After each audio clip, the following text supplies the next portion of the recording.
С 14 по 17 июня делегация из Ингушетии во главе с руководителем субъекта Махмудом Али Калиматовым примет участие в Петербургском международном экономическом форуме. Это позволит республике получить новые инвестиции и улучшить жизнь населения региона. Треки деловой программы будут традиционно посвящены вопросам глобальной и российской экономики, социальным вопросам и развитию технологий. Участие примут более 1000 модераторов и спикеров. Для нас значимость этого форума, который является ежегодным, состоит в том, что на данном форуме будет озвучен федеральный рейтинг по инвестиционной привлекательности регионов.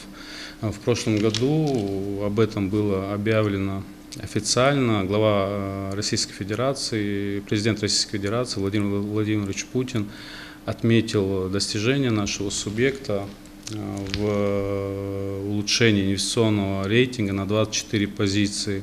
То есть по итогам 2021 года мы заняли 20 место, вошли в 20-ю группу из 28.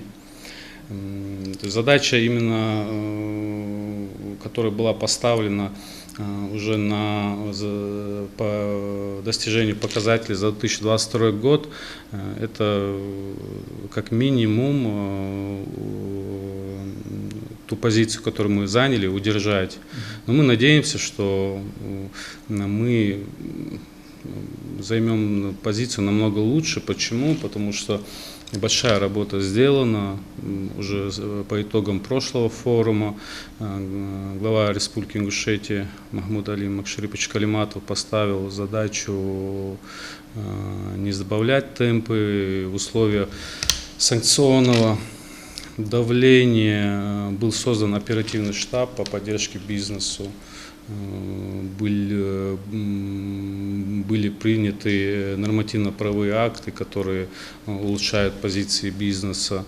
Большая работа проведена в рамках уменьшения давления на бизнес. Если в прошлом году мы были на 82-м месте, то уже в этом году по рейтингу административного давления на бизнес мы поднялись на 18-ю позицию.